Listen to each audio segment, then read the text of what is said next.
Good. My name is Phil Alexander. It's a great pleasure to be here tonight. We did this in London last night. I can tell you it could go either way, really. I mean, past form is anything to go by. But we're here to celebrate, not like everybody else, the latest covers album by The Damned. It's an incredibly personal work, actually, because obviously it also celebrates the musical taste and legacy of the great Brian James, who obviously passed away in March of last year. A phenomenal player, a man who I think genuinely changed the way we hear music. And I can tell you why, because I've actually bought my own copy of New Rose along tonight, purely because we talked about it so much last night. I felt I needed it for reference, and particularly to do with the B-side, which we'll get onto because we of course are in Liverpool after all. The album also coincides with the 50th anniversary of the band, and they'll be celebrating that with a massive show at Wembley Arena on April the 11th, which is, quite a step up really from the 100 Club back in '76, to be honest with you. 12,500 people. All this exciting stuff means one thing really. As I said, the conversation could probably delve into the past, it would definitely deal with the present, and we hope it will also deal with the future of the Damned tonight. In terms of your questions, we will simply just get you to shout them out at a particular point, I'm sure, and if you have got one, just fire away, as simple as that. Stick your hand up first, but I'll remind you of that as we get into that section of the evening. That's about it from me. Without further ado, ladies and gentlemen, let's welcome the Damned. Dave Valiant, Captain Sensible, and of course, Humphrey Oxenmore as well.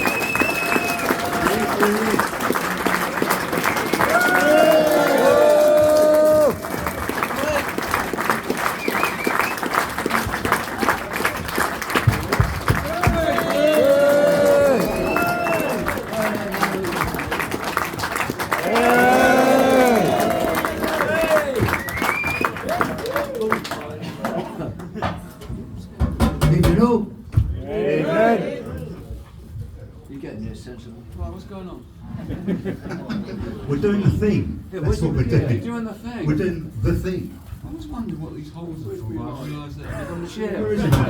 Let your balls hang through. Ventilation. 1, 2, you cunts. That's the sound check done. I am going to project. I do not need a microphone. I have been acting. He didn't need a microphone last night. He was fucking annihilated. Is yours working? The singer's mic is not working. Can you fucking... He can project.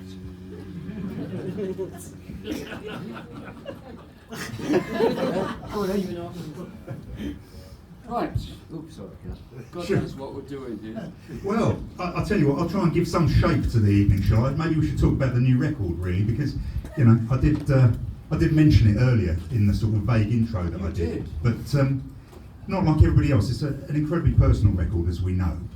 It really reflects, a lot of the music that Brian James loved. And I believe he played you some of the tracks that are on there. I mean, when Brian played you music, just paint us a picture of that, because he was the guy who really was the catalyst for your band in the early days, and he kind of set a certain tone. So when it came to playing records, what did he do? Just enthuse wildly, sit you down, tell you to learn? How did it work? Captain? Yes. Well, for me, I mean, I was a bit of a glam prog rock fan when I met Brian, and thankfully he recruited me to the cause. But I had the wrong programming, and he had to rewire me, and so he used to go down the pub leaving me with a pile of records to listen to, to get the prog and the nonsense out of my head, and it kind of worked. The thing with Brian was he had this really seedy little flat in Kilburn, and you just go around there and his living room was just full up with vinyl and records, and I'd heard of the MC5 and a couple of the other things, but he had all their records. It was wow. But not only the MC5 in the studio, he turned you on to John Coltrane and jazz and things like that. And for him, as I always say, there was no difference between John Coltrane and the Stooges. It was all, with Brian, it was all about the attitude that you had when you played music and why you played music. There was no, it was nothing to do with this isn't, this, you know, oh, here's a hit record that everybody's listening to. It was, this is cool, you know, and he had it by the bucketful. He didn't, you know, care about anything other than he sort of created Brian's world in a way. Yeah, I know, I get that. I mean, obviously, he was also a man who, you know, as we've ascertained, he was slightly ahead of you, if you don't mind me saying, really, in terms of, you know, he had more experience than you. He was a bit older. He was a bit older. And he played pro in Belgium and stuff, in Bastard. Yeah, you might need your mic.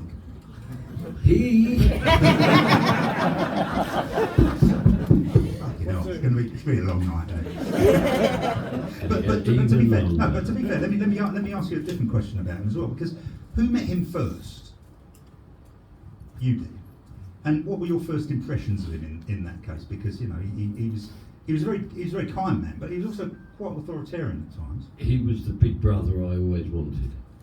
Right. He was good looking, he was loud, he was flash, he was fancy, he was positive, he knew exactly what he wanted to do. He had this wicked sense of humour, and because he'd been quite Euro with Bastard, you know, and they lived in Brussels, he sort of, it wasn't just music, it was also things like, I remember sitting there and he said, have you ever seen Borsalino? And what's that? And anybody, you know, really you should make a note of that movie because it really is a classic. And you sat with him and slowly things would unfold as to what made him tick. There was a certain attitude to the world that worked for him and it was good. When you met him, Dave, how did he appear to you? Because obviously the three of you had played together in, as we said, Masters of the Backside. He was in Bastard. I mean, what brilliant names. No, I mean, I hadn't met Brian there. I've been playing with these two. Yeah. And, what was the club? It wasn't the Marquee, was it? No. I can't remember where it was exactly, but the first time I met, you know, nearly. It was in Nashville. It was the Nashville. The Nashville rooms. And he just looked great, and I thought, you know, at the time, I'd seen the New York Dolls in, I think, 73 or 74. And they were kind of influential on me even thinking about doing anything with the band. And you know, I was hoping that I'd see and hear a guitarist that had his own sound. It was very different, and you know, ones you instantly recognise. And there's only a handful of those usually. And the first time I went to an audition to be in the band.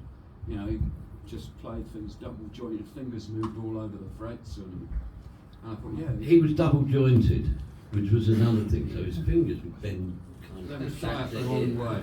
And his legs were as well, so he used to do this thing where he'd spin round and his one leg would be way in front of the other. Yeah. You remember they got Elvis Costello to do the Brian pose on the front of his first album cover, like that, didn't he? Is that where he came from? He came from Brian, yeah. But he, you know, not like everybody else, it was such an apt title for a tribute to him because he wasn't like anybody else. You know, when Mick Jones out of the Clash turns around and says, Brian Jones explained what punk rock was to me. Yeah, okay, there was a man that knew what he wanted and what it was and what it meant to everybody else and what it could mean. And, you know, like I say, Jones and Co, you know, because London SS, we all knew each other and we all did the thing, but Mick and Tony had hair down to their arse and really wanted to be in Mott the Hoople. There's nothing wrong in that. Nothing wrong in that at all, but Brian went, you can be in Mott the Hoople if you want, but you know what? Have a listen to a bit of Charlie Mingus. Yeah, right, fair enough. I mean, the thing about it is, you know, he obviously came as well with a whole load of songs. That's the other thing. If we talk about Dan, Dan, Dan, I mean, I think, Rat, there's one song that you wrote on there, but all the rest are Brian's songs. Yeah. And so, I mean, what kind of a leader, because at that point he's de facto band leader, really. What kind of a leader is he? Benevolent dictator, encourager, what type of person? I always remember him, I can't remember what song it was, but one of the first rehearsals, and Dave saying, well, what do the vocals do? And Brian went, yeah. That was it. There was no kind of structured melody, because Brian's thing was actually, you know, yeah, this is the template, but really, I want you to do your own thing with this, make it yours. It's interesting though, because you know, you seem to arrive almost fully formed. You know, when I'm talking about New Roads, that song is the template for. I mean, obviously everyone knows it's the first UK punk single, but it's sort of the template for everything. I think that's the wonderful thing, though. Brian did have it all in his head, and he was looking for the right people to do it. You know? And as luck was had, we were unbelievably the right people at that time to do the job. So he already had it there. It wasn't like we were floundering around trying to do something. In his mind, he already could see what it might be. Yeah, brilliant man. He'd had those songs for quite a while with Bastard, you know, but nobody played them the way we did. And that was really what he was looking for, was, you know, the same kind of energy that he had. But Bastard is obviously a ridiculous name for a band in a number of different ways, but who came up with the name The Dam? That was Brian. That's Brian, right. It came from two sources. There was the Visconti movie, The Dam, which was sort of Nazi decadence and, you know, getting off it. But the other one, which was the one that always appealed to me, was The Village of the Damned, Right. which was the John Wyndham novel. Yeah, yeah. And Brian's thing was that we were those children. What was it, blank wall or brick wall? I can't remember. Yeah, what they had to think about. But that was his thing. You know, it was like, no, if they had guitars, this is what they do. Right. But it's interesting as well, because The Damned is a brilliant name, full stop. And then, of course, you all adopt other names yourselves, with the exception of Brian, who obviously does change his name from Brian Robertson, but he just goes to Brian James. But you guys have... Because of Thin Lizzy. No, I know, obviously, yeah. But you guys pick names that have obviously stuck with you since then. Yeah. Did that give you a sense of identity? Did that give you a sense of confidence? What did it do when you picked those names? Well, I didn't pick my own name. I had it imposed on me because I was a bit of a liability. No, the use of the past tense. You've got a right bloody Captain Sensible there. You know? And was it Sean Tyler was going to stick my head down the toilet if I didn't wash the other part of the the raw story egg is he's out. been walking around with an egg on his head for 2 days. Sean Tyler had enough of that. He thought we were all going to have our bottoms inspected at the customs. He was a reasonable suppose, Sean Tyler, anyway. He was. Ex-police.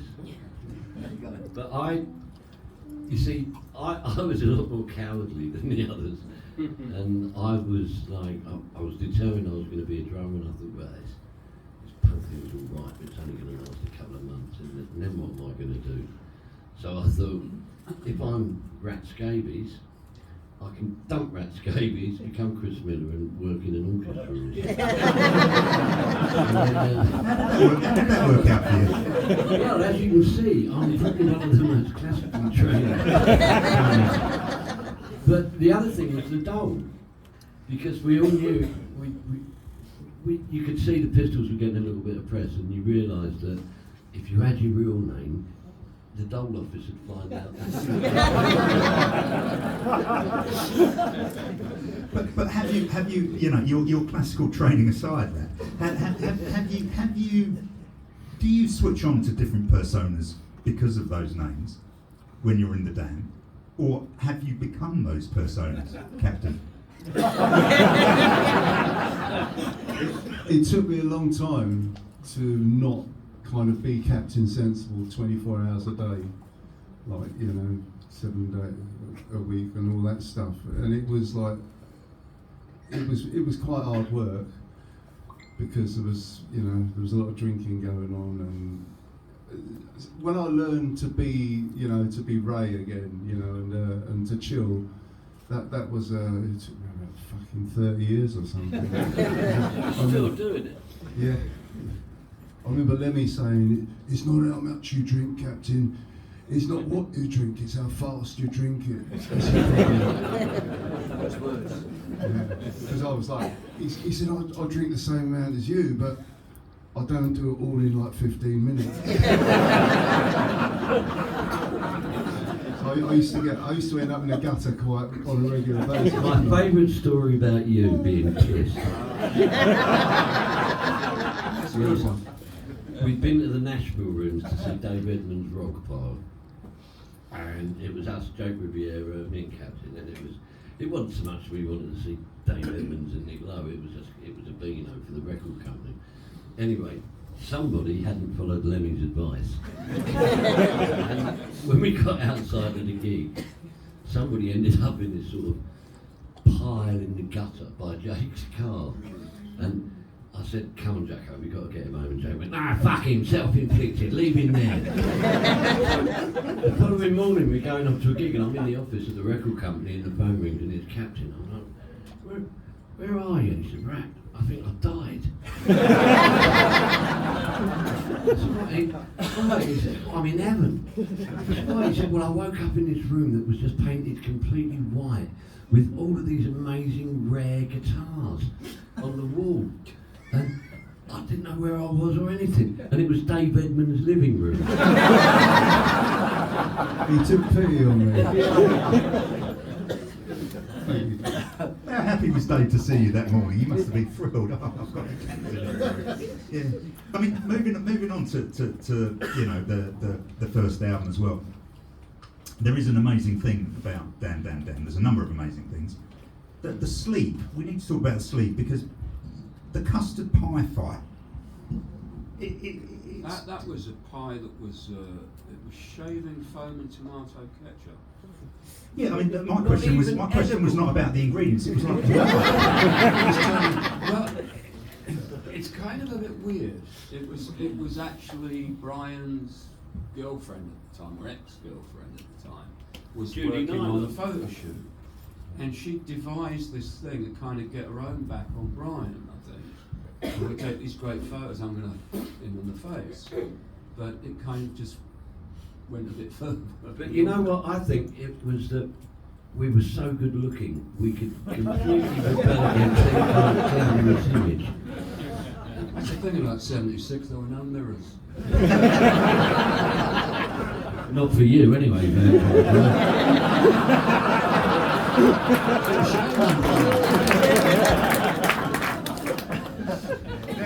well, since we're talking about the sleeve, we might as well talk about the rear of the sleeve as well, because Paul, obviously, you knew the guys, but strangely, on the first pressing of Dan Dan Dan, you end up on the back sleeve, because Eddie and the Hot Rods, of which you will remember, that's the picture that appears on the back sleeve of Dan Dan Dan, that first pressing. If you've got a copy of that with Eddie and the Hot Rods, It's worth a fortune now. it's worth a fucking lot. Have you played yours?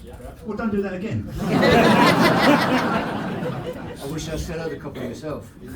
But it's amazing. I mean, what was the? I mean, Well, again, we did that as the kind of a piss take for rap, with the kind of the, you know. And our was so manager at flattered. Hollis knew Jake, and we all knew the Damned anyway.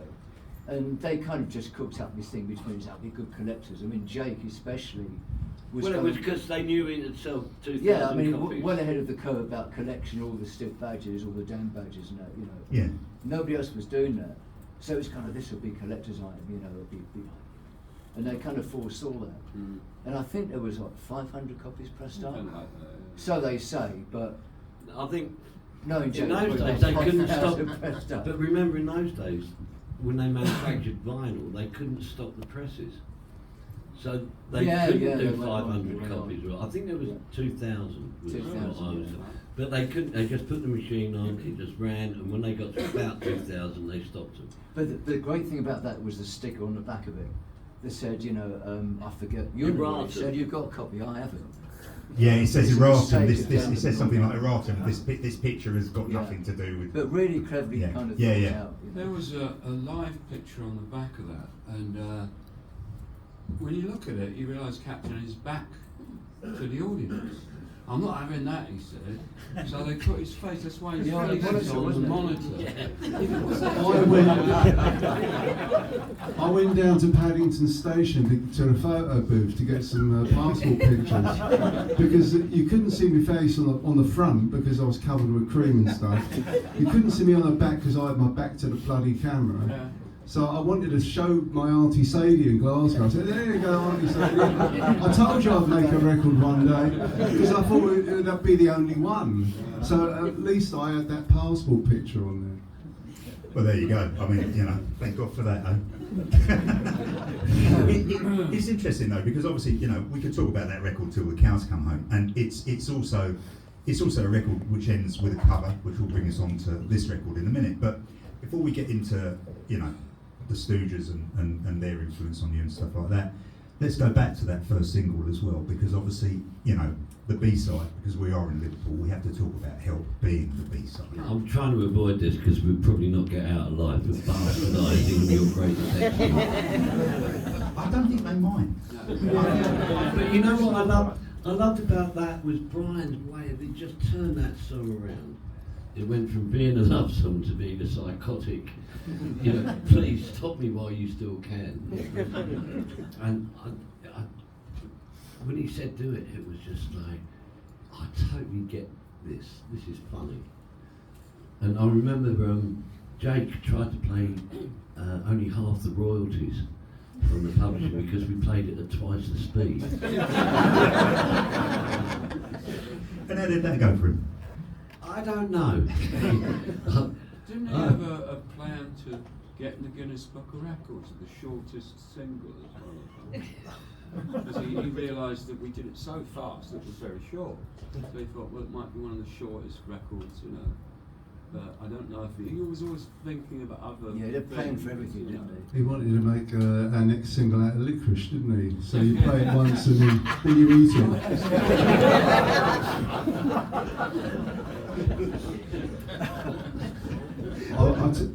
Talks all about Help. I wish I'd tuned the bass on it. Shocking. But what's interesting is the idea that punk is there to sweep everything away. No Elvis, no Beatles, no Rolling Stones, as the Clash famously remarked. And yet, there's a Beatles cover on the flip side of the first ever punk single in the UK. I think that was our first step to being the unhippest punk band on earth. It didn't matter what everybody else thought was a good idea. If we went with it, we didn't give a fuck what the Pistols and the Clash thought about it. It was ours. And that, it's probably one of the reasons why the Dams remained so unsuccessful over the years. But also one of the reasons why you good people are here tonight is because we didn't play it by the rules and we didn't go with the trendy idealism. And yes, you got the long words that I've practiced.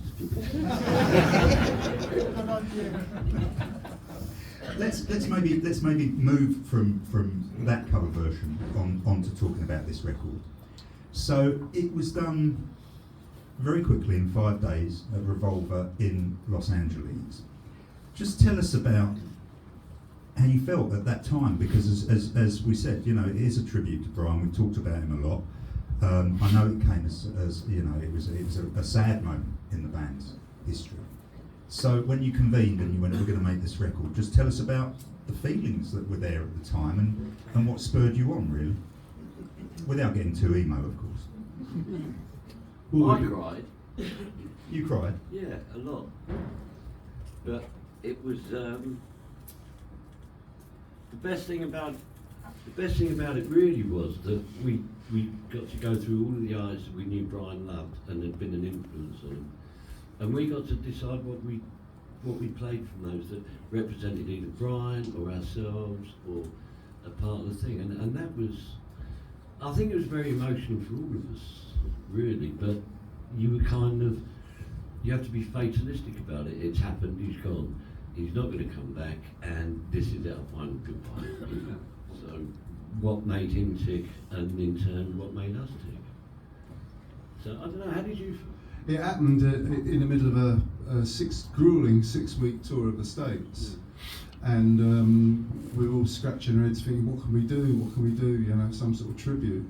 and we decided on this, and we had these 5 days added to the end of the trip, and we were all absolutely knackered, but we went in the studio and we concocted this one.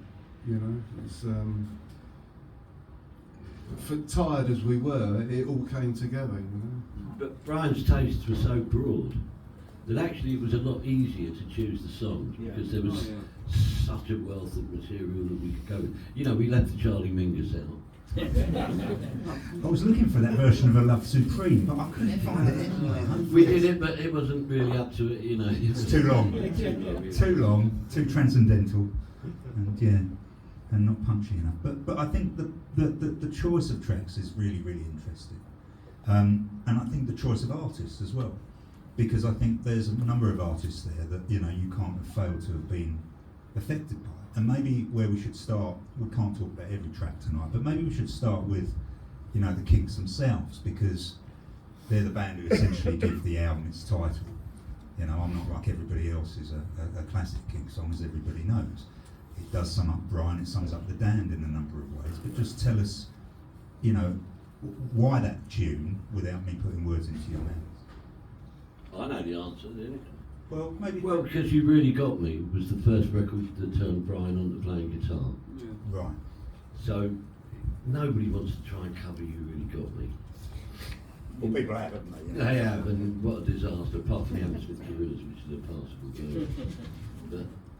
girl. But the thing was, it was Ray Davies, you know, so it was like, okay, well, what did he do? And so when it came to Not Like Everybody Else, it was like, that sums up Brian, it's a great tune, and it's kind of a tip of the hat without, you know, being anal about it. It's so dark.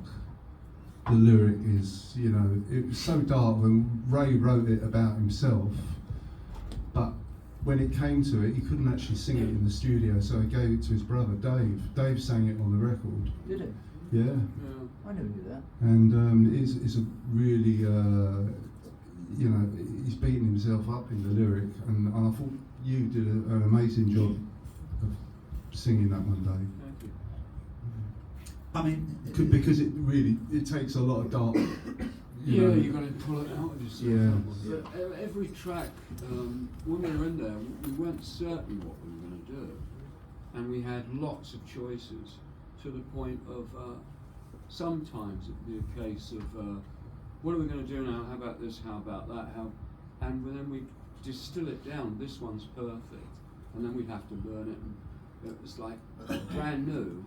You may have remembered it from the 60s, but you didn't play it, you didn't sing it ever before. And it was exciting to do that. And also because of the way we work together in a room and the way that there's no time, they become as exciting and frenetic as they would have been when they were first created, maybe even more so.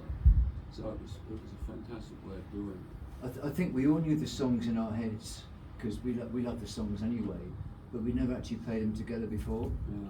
So when we actually got in the studio, I mean, it was in a very long time, we were all knackered, but it was a different environment. I mean, recording in LA was kind of a bit weird for us, the Damned. But it's a great studio, they had a good engineer, you know, proper old school kind of equipment. And it sounded great. And as soon as we just started playing together, we knew the songs were going to work. Yeah. And none were dumped. Everything that we tried, I think from my memory, ended up on the record, like really, really quickly, 2 or 3 takes. what was the first song you recorded? The Animals, wasn't it? Yeah. Yeah.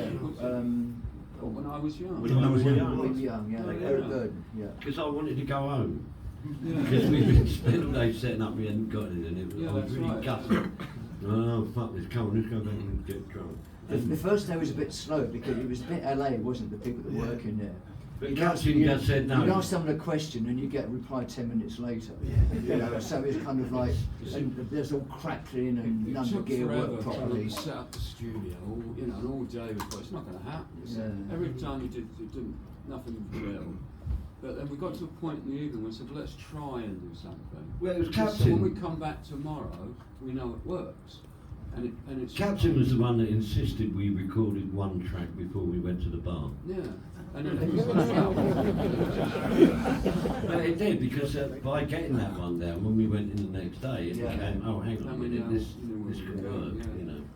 Well, that was really the aim of my question, is to find out at what point you knew this was going to work as an album, because it you was know, then. yeah. You know, we went back and you went back wanting to sleep, and it was like, it's going to be great tomorrow, I can't wait to get in. And it was, each day was really exciting.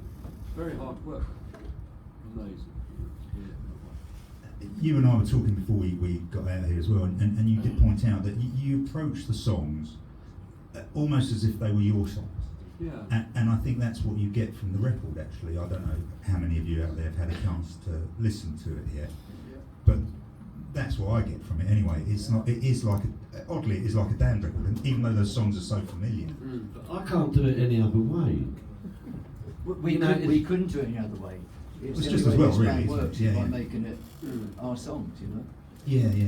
Yeah. I mean, let's pick another track then, and maybe see Emily play. Actually, obviously, Pink Floyd tune, The Captain on vocals. So a surprising choice, really. That came from Brian's wife, Mina. You know, Oh, yeah. I had no idea Brian was into See Emily play. I mean, I certainly was, and I bought it, you know, in '67. Well, he was a big Sid fan, wasn't he? He was. I mean, there's two Pink Floyds, you know. There's the one that, you know, became like massive and Stadium and all that stuff. And It sounded a lot like Dire Straits. Some would say a little slow and turgid. And it was the '67 Sid Barrett Pink Floyd, which were breaking the mould and like doing these experimental, you know, revolutionary things in the studio. And that's the one that excited Brian.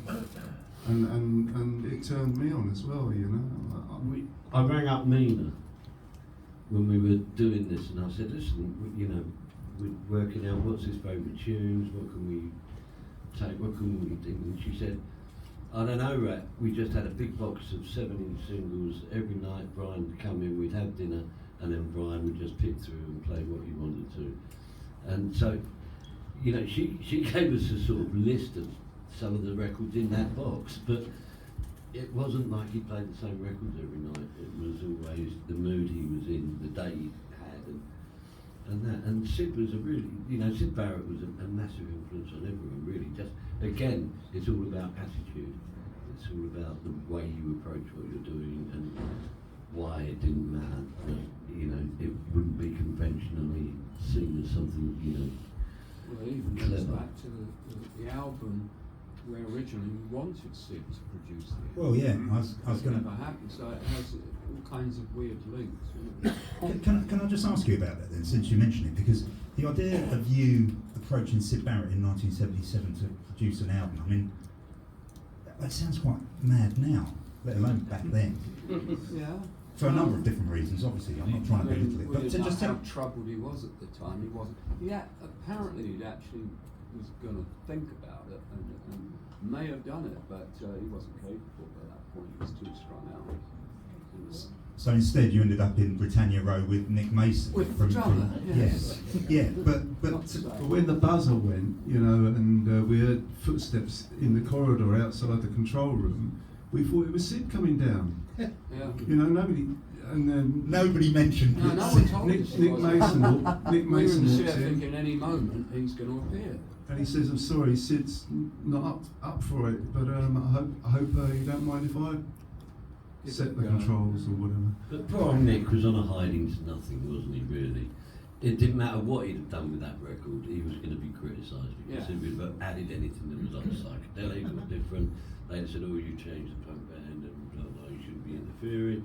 And if he did what he did do, which is he left us as a band to get on with it and play it the way we did, it was like, well, what did you need him for? You know, but actually he did a pretty good job of making sure you could hear what was going on and the good takes and stuff. But I always feel sorry for Nick Mason, and I shouldn't, because he is a multi-billionaire.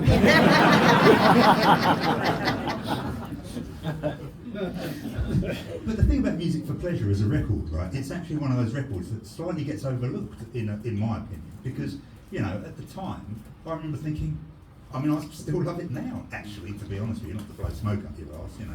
But it's one of those strange things where Brilliant album. it is a brilliant album. Brilliant Yeah. album. And there's loads of stuff on it that are kind of like you're playing Slider on it, Captain. There's like, you know, there's loads of great things on there as well, you know. It was the wrong record for 1977. Really, everybody wanted us to make damn.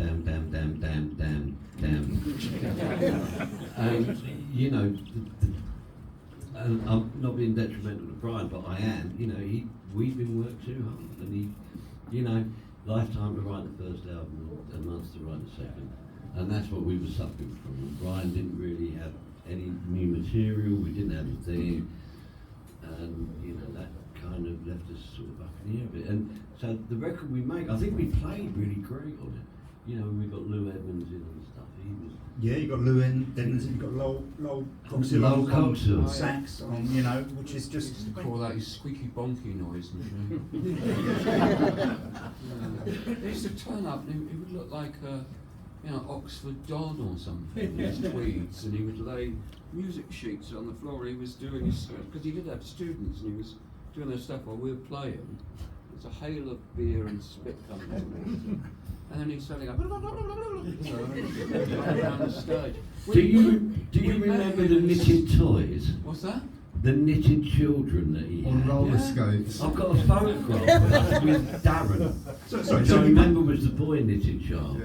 Explain that, because you can't just say, do you remember the knitted child? You don't know what the fuck you're talking about. So, Lowell turned up one day with his girlfriend and these two life-size knitted children on roller skates, and they would hold hands with these children and roll them through the tube station and stuff. And then they come into the studio and they'd sit them down and they'd do that. And I always remember we were about to do a take and he said, "Hang on a minute, Darren wants an ice cream." We had to send out for ice cream for the knitted children. We need Sid Barrett with that going on. But we met Lowell Coxhill at a petrol station Yeah, we in didn't North find him in London. the club or anything. It wasn't how we called it. We pulled in for petrol, and I think you spotted him. And went, "That's Lowell Coxhill, the bald-headed busker of Waterloo Bridge," which was his official title at the time. And we just started talking to him, and he was like, "Yeah, I'm up for doing anything." And so, you know, that's how we got him. And Darren, and I can't remember the girl's name. Aaron, yes, indeed. Well, I mean, I wonder what happened to the knitted children. But I'm sure they're living happily somewhere. with ice cream. Yeah. Well, we should. I mean, but moving on from music for pleasure, because we weren't really intending to talk too much about that. But it is one of those things where, moving back to this record and maybe the track listing that's on there. I'd like to talk about "Heart Full of Soul" by the Yardbirds, actually, because it's you know, from '65. The original track's an amazing tune in a number of different ways. Brian was a massive Jeff Beck fan, though, wasn't he, as well? I guess he must have gone to see him and all of that kind of stuff. But Do you tell the story? do you tell the story? I think you have to now, Raph, that you've let the cat out of the bag.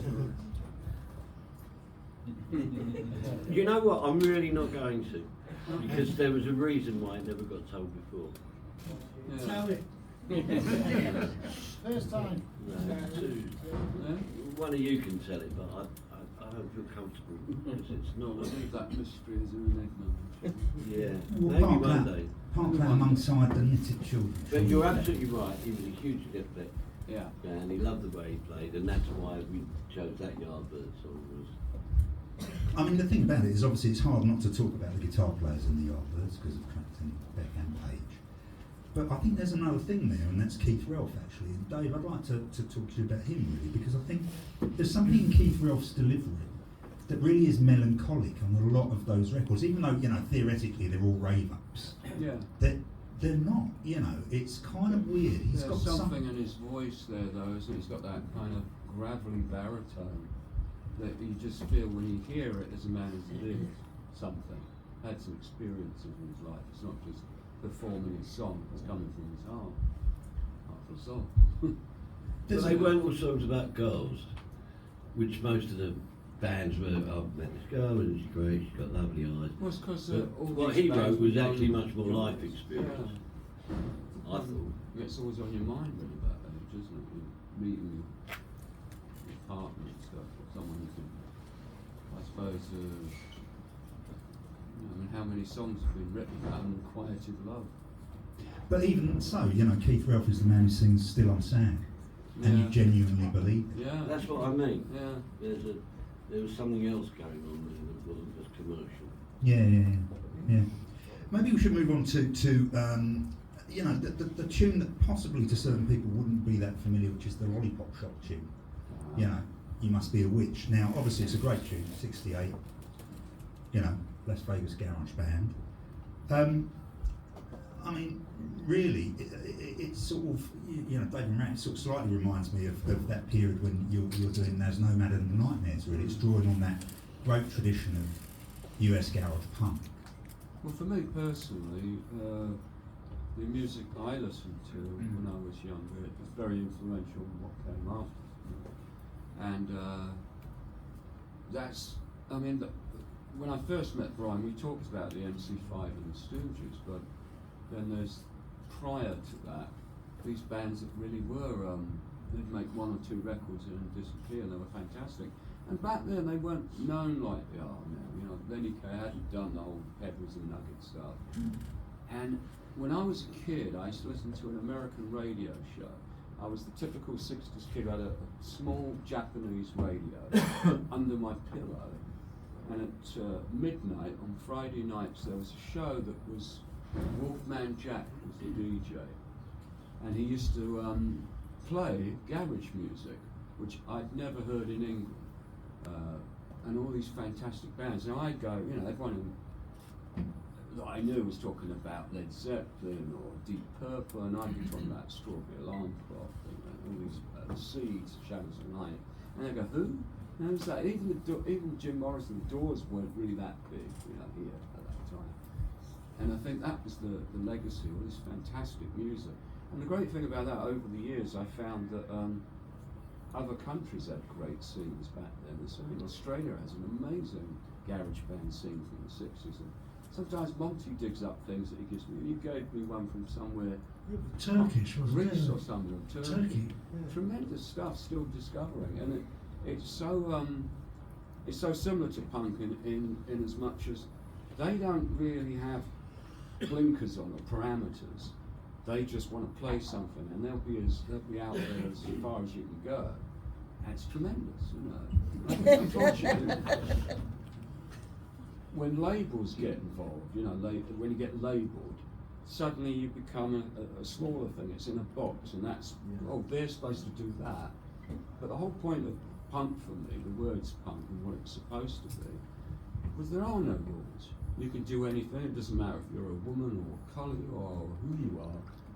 If you want to do it, you can do it, and that's the only thing I think us bands are trying to prove at that point. More importantly, you should do it. Yeah, you know, follow that dream, you know, go as far with it as you can.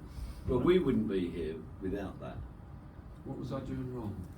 Well, you were waiting for everyone to catch up. Monty, you were going to say something. I was just going to say that reminded me of listening to John Peel and how there used to be a lot of bands who just make one single, and it was very homemade, and they were all different. It was really interesting again, you know, for that period. And people forget that, tend to think of the major punk. I mean, what's bands, interesting about that is he was definitely helped everybody, but Whispering Bob Harris, who was doing the whistle test, when punk came up, he hated it. He hated He it. actually Everything left to do with because it, of it. You know, he went through the glam period. Okay, that's okay, but it, you know, and he'd been helped from playing really obscure stuff back in the day, but couldn't deal with punk rock. I think the garage psych scene, and it's like there's always some sort of revival on the go. There's one happening now. It sounds fresher still than, I mean, rock music has got stodgy and cliched. I mean, a long time ago, and everything, you know, that people like Iron Maiden and all these turgid bands had said. I mean, you don't. It's so boring. but the garage psych thing is still vibrant and exciting, and it's not that they're using it like vast amounts of chords and stuff. It's just that they really mean it. You know, there's a passion there, and you can't beat the sound of a farfisa and a fuzzbox. You know. You should have that tattoo. It's those three chords, isn't it? You know, what we used to call them the magic, big three. The big Big three, three, yeah. big three, You know, yeah. I'm a believer the monkeys, da da da da da, Louis the Kingsman. It kind of all those three chords are used through so many songs. Yeah, pushing too hard. Keep pushing you too know. hard. We used to jam out on that. Do you remember we had those little Casio keyboards? And we'd play on Violtones, them. the old ones, Violtones. Violtones, yeah. And we'd all just know that. That's the only chord sequence anybody needs. Yeah. And also, But we'd all be playing at the back of the plane, you know, doing that. also in that garage psych scene, you'd have really hard, raw, fast, frenetic stuff, and then you'd have totally baroque music like the Left Bank, which was beautiful sounding, with harpsichord in it. And so, you know, that's the thing. That's how we do what we did, because we want to put an organ on there or put something that we can't do that. It's not punk rock. Well, it's silly, you know. We would never have written curtain call if we'd been in that box that they. Yeah, cellos, harpsichords, you know, brass, string Beautiful. quartet. There's no need to go that far, is there? Really? Cellos and harpsichords. No, but the truth is, I I mean, love it is- harpsichords. No, but it's interesting, isn't it? Because actually, you know, it comes back to the meaning of what punk means, if it does mean anything. Yeah. And that is a good question to ask a bunch of people. Whereas Brian used you to know. say that it's an attitude to things, you know. It's not a thing that means you don't do something, it's you do something. It's an odd one actually, because I do remember having a conversation with him at one point where we were debating punk as a term, and actually, in his mind, he said, "Look, we're kind of really just we're a rock and roll band, really." Yeah. And it's strange because that term now almost seems completely devalued, the idea of rock and roll. You know, That's the problem, though, isn't it? The term became something else. yeah, and well, it became something else in the wake of punk in a lot of respects. It's Yeah. the strange thing, because in an odd way, I think he was sort of saying, well, really, what we were trying to do was restore the primal power of rock and roll. Yeah. And I think that's what he had tried to do in Bastard and the bands he'd been in before. You know, it was like you noticed that when you were talking about him having all the MC5 albums. You know, I know he's a big Pink Fairies fan as well, and kind of tapped into that scene that had that primitivism. Mm. But that didn't mean you couldn't play guitar solo. Yeah. You know, It meant you didn't have to be Jeff Beck or Jimmy Page or Eric Clapton to make great music. Mm. but it helped. No, it didn't. I don't think it did. Some of the great guitar solos of my people. Didn't Zepp used to come and watch it in the early days? Yes, they did. They did, yeah. I mean, So they must have liked it then, mustn't they? Afraid. Do you know, even Fresh now, sound. Jimmy Page cites New Rose as one of the greatest records Yeah. ever made. absolutely. Yeah. I mean, you know, he came to the night of 1,000 Vampires, as you know. Oh, yeah. That night and that Palladium night. That was the night you went full Orlock, actually, wasn't it? He did. But he really roughed it because he was up in the Queen's box. He was. And of course, everyone kept on looking up and going, "Look, there's Jimmy Page." but no, I mean, but that was it. I mean, he still talks about New Rose as if it came out yesterday, and if it's like one of the I heard a greatest records story ever made. about Zepp when they nearly got kicked out of Chateau Marmont because they kept playing our first album really loud over and over at night, and the residents that were there complained, and they nearly got chucked out of the place in LA, which is the most. But you know what? We kicked their fucking arse. No, really. Look at what they were doing in '76. It was.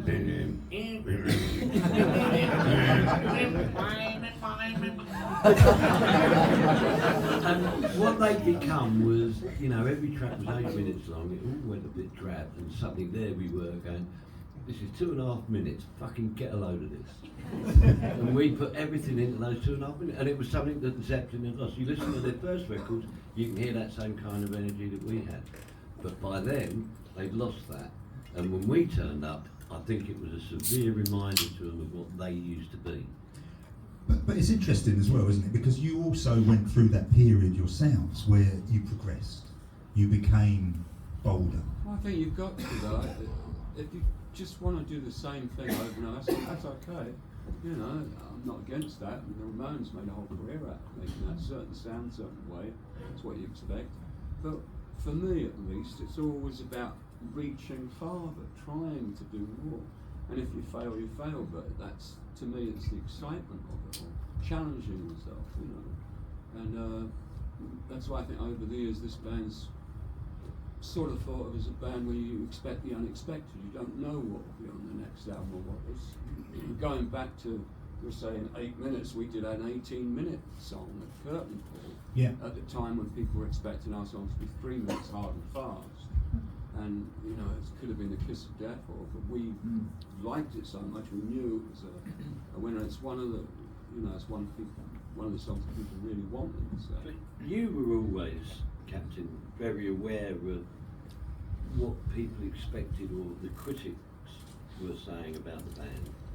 I remember, you know, it's like, oh, they're just a three-chord punk band, they'll never progress. And you and I sitting down, and, like, on Melody Lee, for example, and saying, no, you can do that piano intro that isn't that.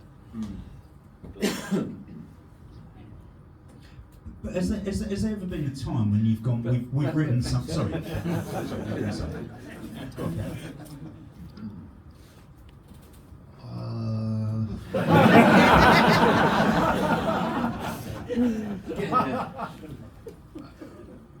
You were very good at reading the criticisms against us. Yeah, but it was kind of, as a curmudgeonly so-and-so, Can you I just spell that? I just thought that was like, you know, a license to go even further, you know, and just experiment to your heart's content.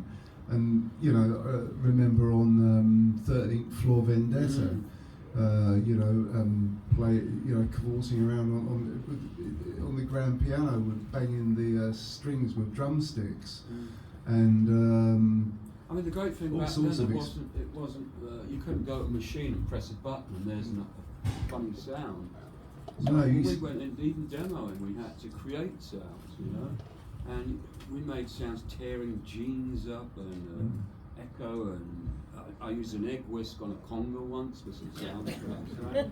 And it was exciting because we, you know, used to get the studio, I used to run in the kitchen and rummage through the things that make noises or whatever. and we needed the sound of a ferocious dog, but it was a tiny little terrier.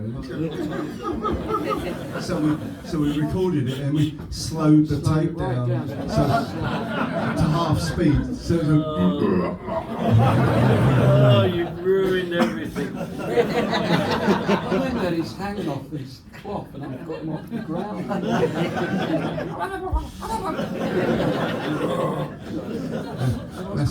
That's without talking about the quagmire. That was another studio. We got thrown out of the fucking studio for that one. Explain. We can't be bothered to walk to the toilet out the back door of the studio, so we just, well, We thought it was a scientific experiment. Let's piss in the same place for 3 weeks. We created the quagmire, and it was kind of, it was taken on a really horrible colour and stench. And the studio proprietor, who did he call into his office? Rupert Hine, wasn't it? Rupert Hine. Yeah, and he said, oh, and whatever this quagmire is, I don't want any more of it. You're out. Go on. But the What real happens point, at Strawberries? the real point we're making here, I think, is there were no samplers, there were no flare lights, there wasn't anything. So when you started creating in the studio, like Dave said, ripping a pair of jeans, using an egg whisk, slowing stuff up, speeding it, you know, it was new, and nobody really heard those things. I remember we wasn't woke up available. at 5 a.m. in the morning in Rockfield Studio with somebody shooting tubular bells with a shotgun.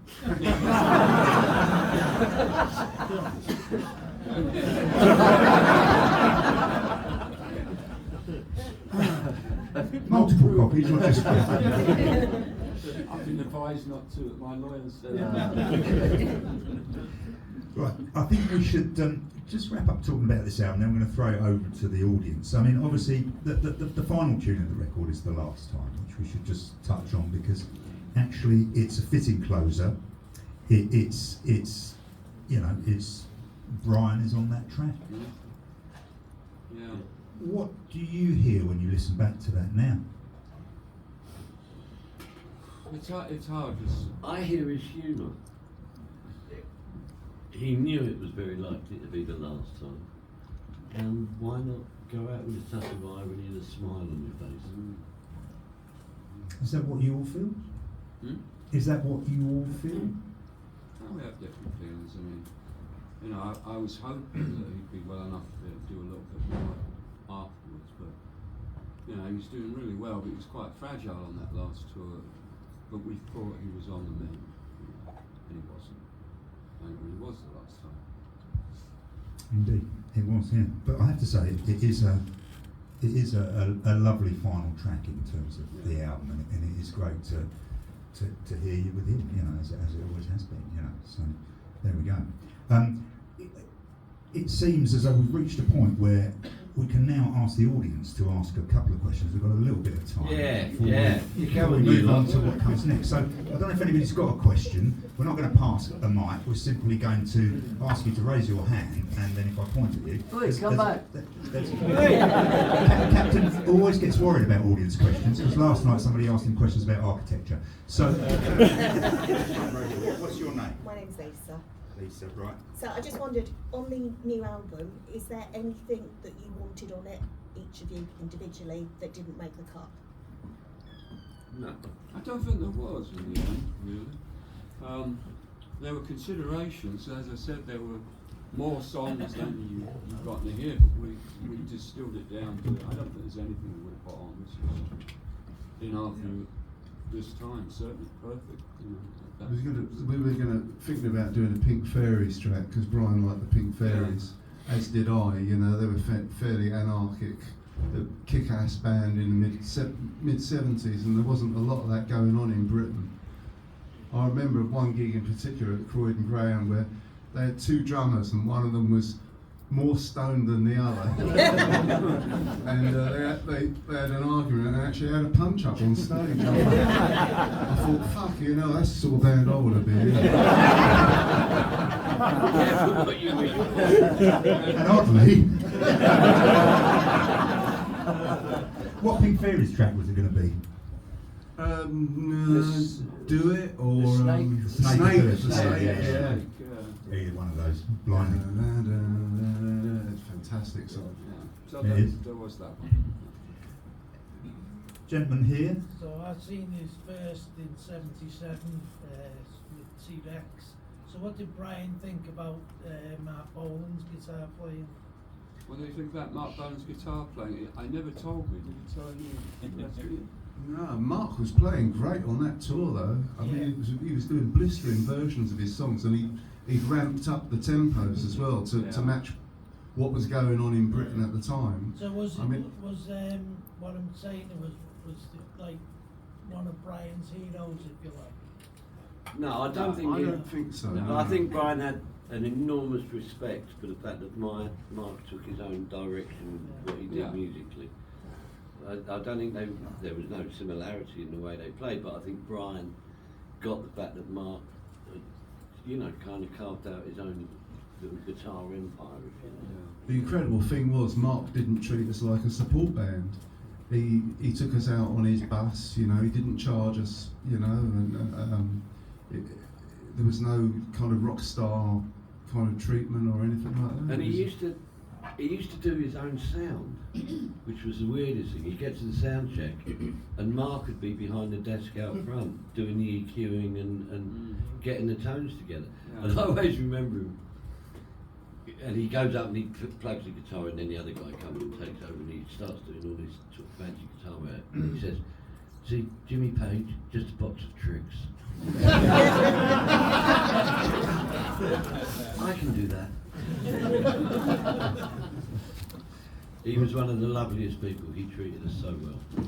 We were very lucky. Gentleman with his hand up. Yeah. Just here. Hi fellas, great evening so far. Now Liverpool's obviously a place you've played on many occasions. Do you ever remember any of the dates about Eric's in particular back in the early 70s? Yep. Late 70s? We do. I remember banging my head on that fucking air vent. I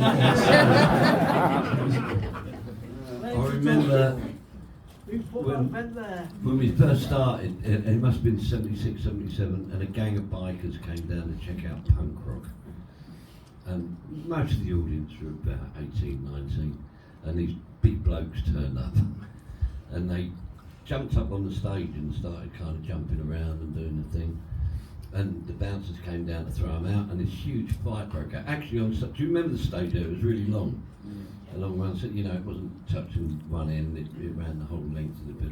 Anyway, there's all these big blokes punching each other, and we're still playing, wondering what we should do. And this guy picks up my hi-hat stand and fucking brains this other geezer with it. And so this is all going on, and eventually the scuffle goes out to the front door, and I'm like, I can't believe all that's just erupted around me, and I'm all right. And I tripped over a stool, landed on the glass that broke and stabbed myself in the arm. And then going up to the hospital, and there were all the bikers and the bouncers all sitting together. Oh, you caught me a fucking good one there. And that's one of my fondest memories of it.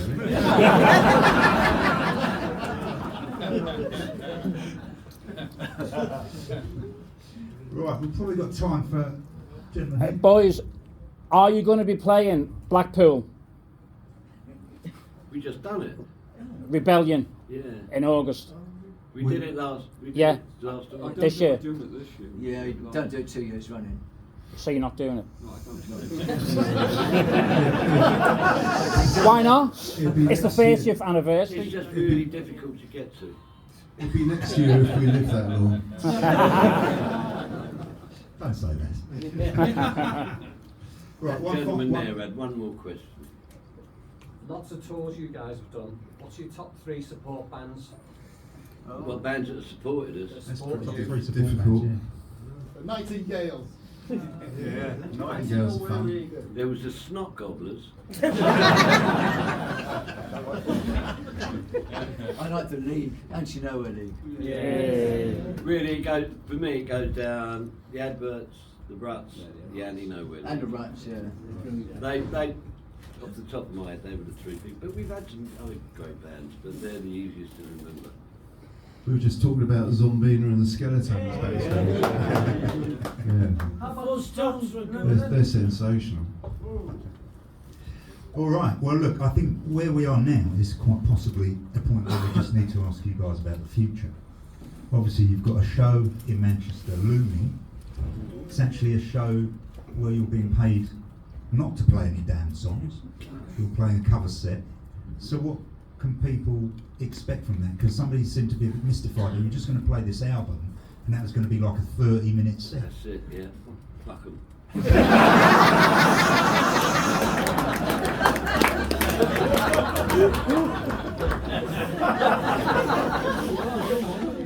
God, so that one. Anybody going to Manchester? Well, fuck Not it. now. Want my money back? Refund. It isn't too late. Couple of days, refund in order. Pat it out with help. You know, the real truth is we don't even know ourselves yet. And we're deciding, and whatever happens, it will be a great decision. And it will be the best.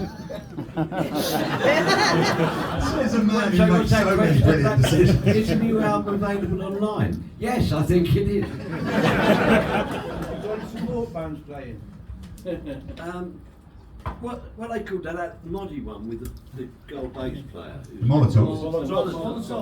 I think the Molotovs are on. Yeah. Sorry? No, they're wonderful band. They're No, they're not. Not in Manchester. That's the voice of management. Just That's our manager, he's not told us. no. Do we know who we've got? It's a surprise rat. See what he's done then? It's Told you right. nothing.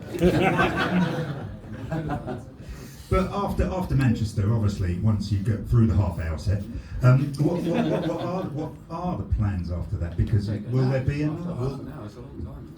Well, it's longer than maybe you played in the past. We're okay. taking it easy until we've got Wembley out of the way, because obviously that's the big show. That's the one that holds the most people. We want to sell more tickets, so we don't want to water that down by doing lots of other gigs in the meantime. We're doing some stuff with the Hollywood Vampires and a couple of festivals with the Pistols. Because they asked for us, did you know that? They asked for us if we'd be on the same bill with them. The Pistols.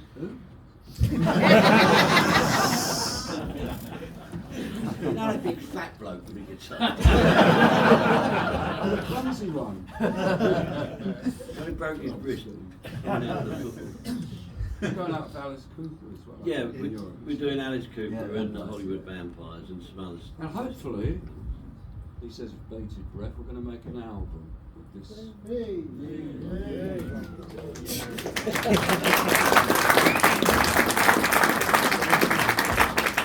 Rat, that appeared to come as a shock to you. I haven't told him yet. Well, Well, we do look forward to the next album because I think it would be rude of you not to. Really. but let me ask while we got the public here, what sort of record do you think the Damned should make? Nursery rhymes. Around Nursery rhymes. Psychedelic. Damn it, psychedelic.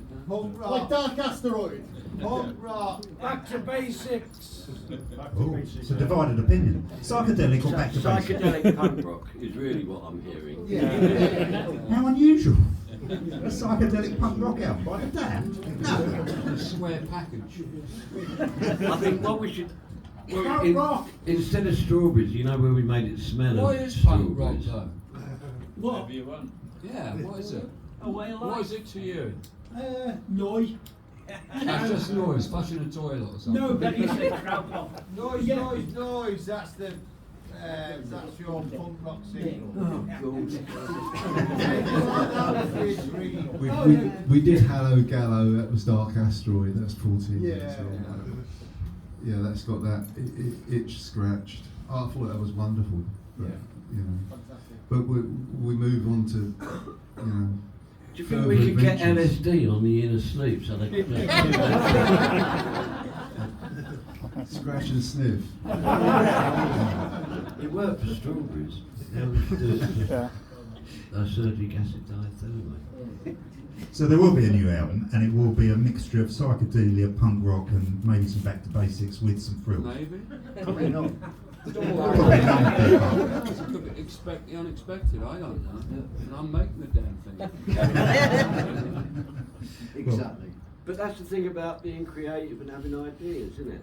You start working on one thing and you think it's going to be that, and then it'll turn up and go, I've got this idea, and it becomes something different. And that's always what the Damned had thrived on, is evolution of.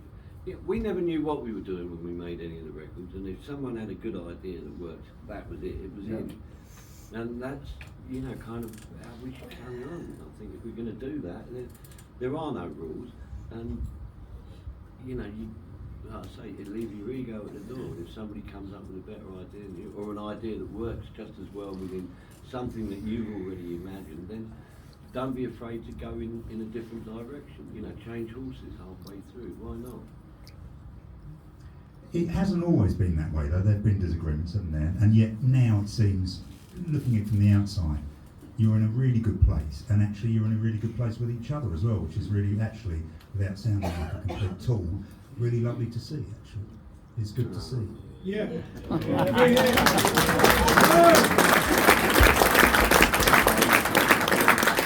didn't really mean that. I was just thinking that we had to sort of start, you know.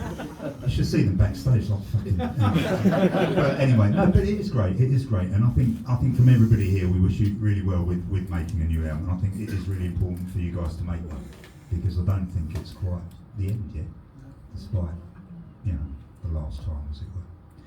I think on that note, the guys have got to go and sign some shit for you lot. So they could be here all night, but they haven't got the time. They've got to go to Manchester because they've got to rehearse for their half-hour show that they're doing. Ladies and gentlemen, The Damned.